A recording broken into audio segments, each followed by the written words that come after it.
Olá, pessoal. Eu tenho uma crítica muito séria para fazer a essa música Evangelho de Fariseus, da Aimee, que tá bombando aí. Muita gente achou linda essa música. Eu achei ela muito bonita, sim, até um certo ponto, e eu tenho uma crítica séria para fazer. Vocês podem dizer o que vocês quiserem, podem discordar de mim, mas pelo menos ouçam o que eu preciso dizer sobre essa letra, pessoal. Isso é muito sério, tá? Tem a ver com o que é o papel da igreja, tem a ver com o foco errado do que ela está fazendo aqui, da crítica que ela está fazendo e da denúncia que ela está fazendo, o foco errado. E vocês vão entender o que eu quero dizer, tá? A gente vai analisar essa letra aqui. Eu vou tentar fazer o mais rápido possível. Ela diz: fazemos campanhas para nós mesmos, eventos para nós mesmos, estocamos o maná para nós. Isso aqui é muito forte e é uma verdade. Isso acontece demais, tá? A gente não pode ser hipócrita aqui. É uma boa parcela de igrejas e de instituições por aí que se encaixam perfeitamente nessa crítica dela, tá? Mas a gente vai chegar lá. Eu vou fazer uma ressalva quanto a isso. Oramos por nós e pelos nossos. O reino virou um negócio. O dízimo importa mais do que os corações. Eu já vi isso muito, muito. O dízimo importar mais do que as pessoas. Eu já vi demais igrejas fazendo-se negócio, né, com as coisas de Deus. Porém, a primeira coisa que eu percebo aqui é o seguinte: ela usa o nós, o pronome nós, né? Fazemos campanhas para nós, eventos para nós, estocamos o maná para nós. Ou seja, ela está se incluindo, a letra da música se inclui, né, naquilo que é a crítica.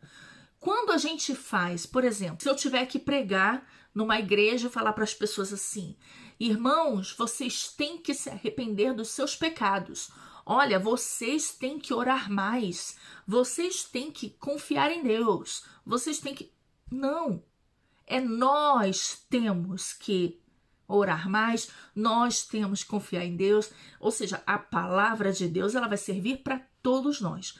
Quando eu uso o nós, isso indica o quê? Que essa palavra serve para todos sem exceção. Então, quando ela usa o nós aqui, isso é uma generalização. Quer dizer que esse cenário aqui se refere a todos. Isso que é muito sério. Porque isso é uma grande verdade, mas não é para todos. Não é para todos. Isso aqui é uma grande verdade que acontece muito, mas não em todas as igrejas. Então, assim, você colocar todo mundo no mesmo saco realmente é perigoso e é injusto, tá? Mas vamos lá. Até aí a crítica tá muito boa, de qualquer forma, né? Porque a pessoa pode até dizer: não, tudo bem, mas a intenção não era generalizar, ok. E aí continua, né? Agora o verso 2. Enquanto ele tá querendo, quem nós nem pensamos ou nos preocupamos. Oramos errado há séculos, dias, horas e anos. Nos afastamos. Percebe que agora a crítica ela está sendo muito específica para aqueles que se dizem cristãos, estão orando errado há anos. Então tá tudo errado. Há um evangelho de fariseus. Cada um escolhe os seus e se inflamam na bolha do sistema. Enquanto isso, no Marajó, o João desapareceu, esperando os ceifeiros da grande seara. Gente, quando eu ouvi isso, eu falei: não, peraí. O que a igreja... O que a igreja tem a ver com isso? Uma criança desapareceu. Essas atrocidades, tá? Eu não vou entrar em detalhe aqui, todo mundo conhece, pode pesquisar e entender do que se trata. A crítica dela é praticamente uma chamada de atenção a um problema que as pessoas esquecem, né, que existe. Só que é um problema que não é da igreja. O João desapareceu, é culpa da igreja? Porque olha só, enquanto a igreja, ou seja, aquele evangelho dos fariseus que está ali fazendo campanhas e tudo mais, né, estocando maná, fazendo negócio, ali naquele lugar o João desapareceu, esperando os ceifeiros da grande seara. Esperando os ceifeiros da grande seara. Isso quer dizer o quê?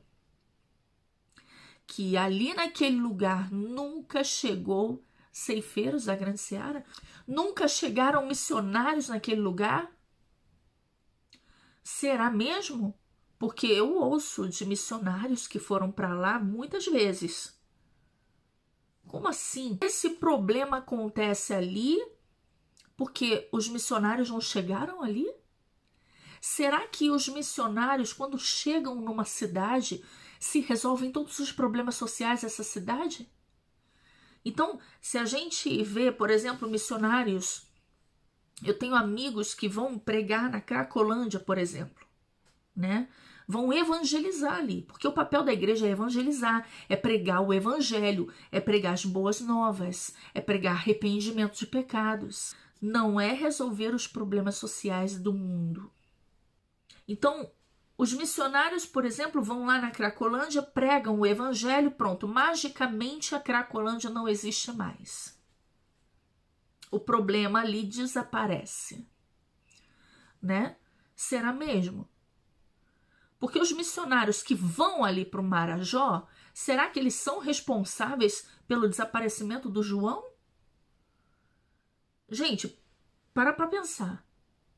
Ela está dizendo aqui claramente que nunca chegaram missionários nesse lugar. Isso já é injusto por si, porque a gente sabe que tem missionários que vão para lá, né? Outra coisa, que os missionários que não chegaram, então agora são responsáveis, né, pelo desaparecimento do João. Isso é muito sério, porque a gente tem que entender o que é o papel da igreja.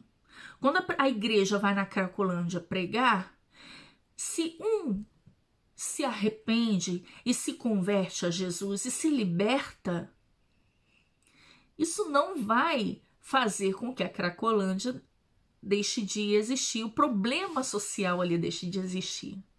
Então aquele problema não é da igreja, a igreja ela vai lá para pregar o evangelho. A igreja, ela está na terra para pregar o evangelho a toda criatura, não só aos pobres. A igreja não tem o papel de sanar a fome dos pobres. Mesmo que Jesus tenha multiplicado o pão, né, os pães 2 vezes, né?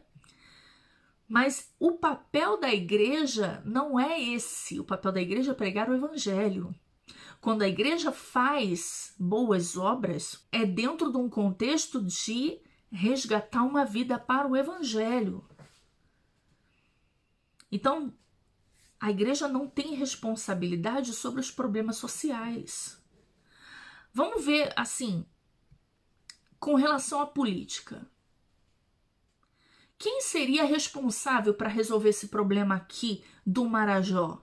Que todo mundo entendeu que problema é, né? Crianças que somem, né? E aí, primeiro, o governo ele tem obrigação de dar educação e estrutura. Porque se uma criança some, a responsabilidade não é da igreja que não foi pregar lá. Mas quem é o culpado por aquele sumiço? Quem é o verdadeiro vilão dessa história? Será que realmente são os fariseus das igrejas que fazem negócio? Ou a gente está desviando o olhar para quem é realmente o verdadeiro culpado e responsável desse problema? Vamos continuar aqui a letra. Aí ela diz: a Amazônia queima. Ah. E eu fico assim: o que tem a ver? O que tem a ver a Amazônia queimar?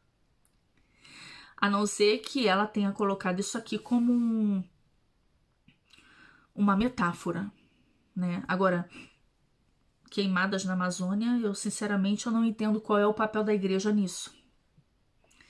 Se a igreja tem responsabilidade com as queimadas da Amazônia, para mim isso é novidade, né? Para a igreja, para o papel da igreja, a Amazônia que está queimando, isso não tem relevância nenhuma. A igreja não é responsável por isso. Uma criança morre, isso também não é responsabilidade da igreja. Novamente eu falo, a igreja não é a responsável por resolver os problemas sociais da cidade ou do país, mas são os governantes. Os animais se vão. Meu Deus do céu, cara, eu queria entender qual é a lógica disso aqui. O que tem a ver os fariseus com os animais que se vão?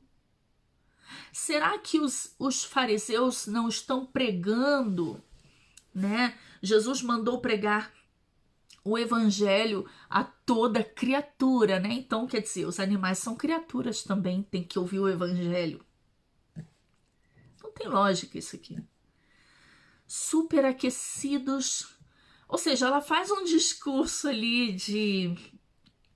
esse discursinho aí, né?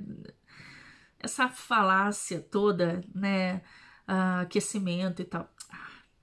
Superaquecidos pelo ego dos irmãos. Então, assim, eu acredito que essa ponte aqui, a Amazônia queima, a criança morre, os animais se vão, superaquecidos pelo ego dos irmãos.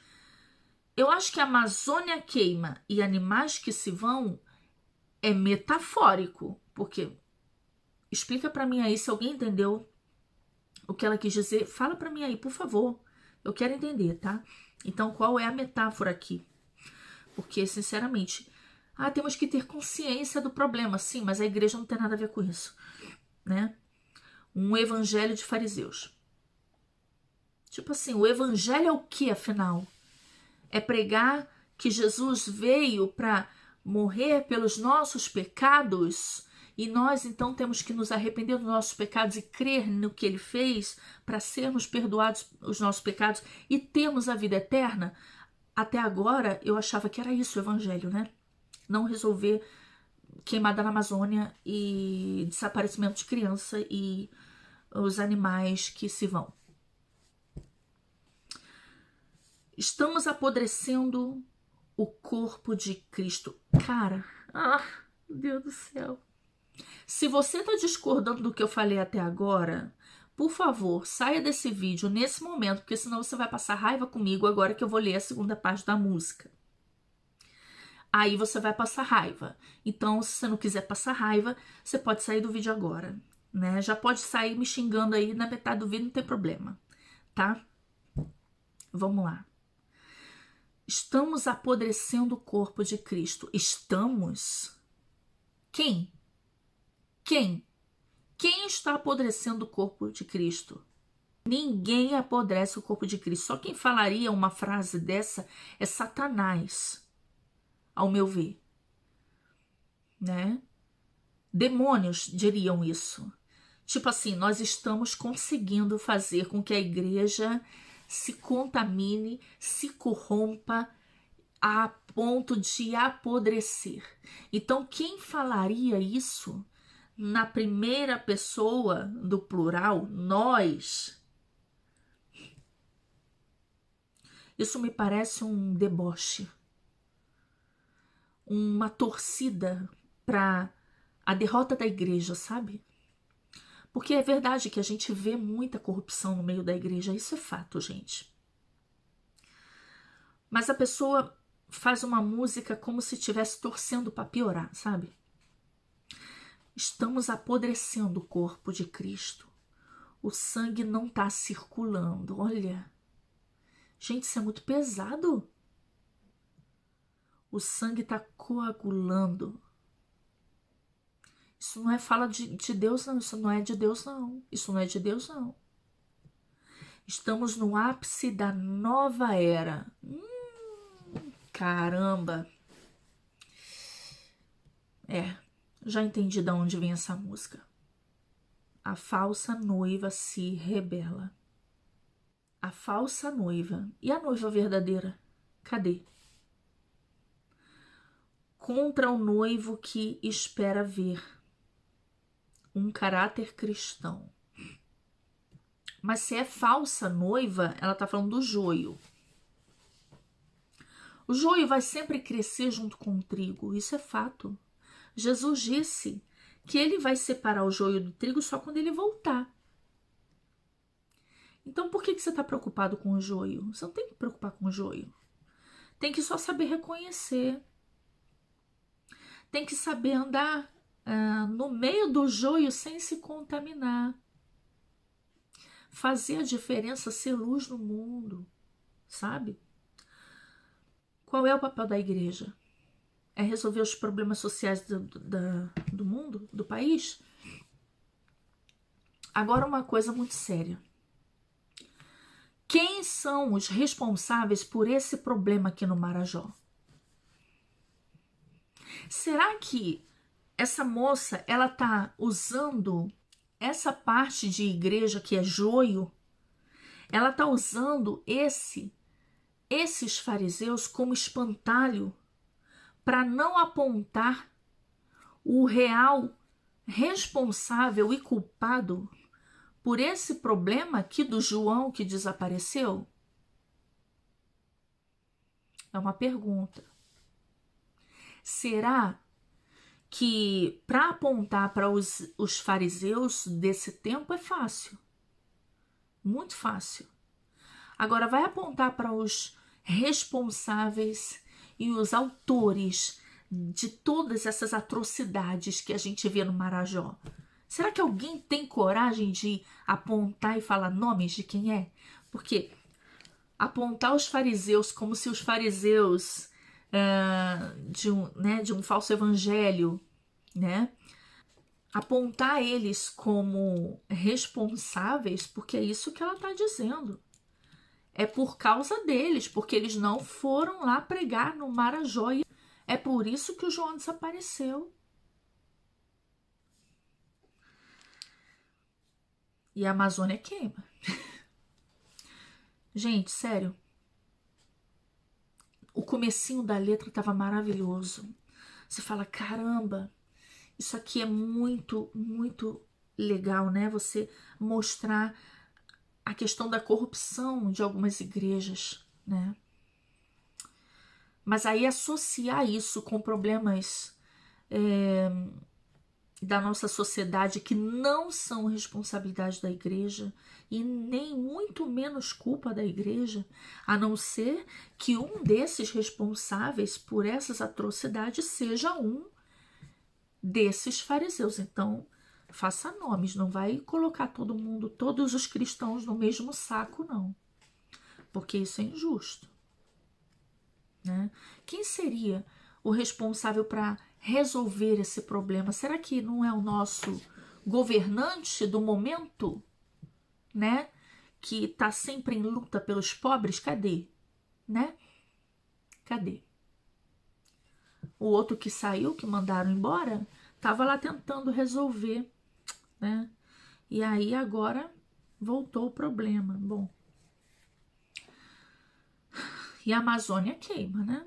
E é culpa da igreja. Olha, gente, sinceramente, quem falou que essa música é profética? Nossa, até profética, disseram sim, só se for profecia do diabo, né? O diabo querendo profetizar e dizer assim, estamos apodrecendo o corpo de Cristo. Isso é muito sério, cara. Tá repreendido em nome de Jesus. E eu fico por aqui. Pode falar aí nos comentários o que você acha, tá? Seja sincero. Analise as coisas com muito cuidado, muito critério, tá? Antes de sair compartilhando por aí. Deus abençoe.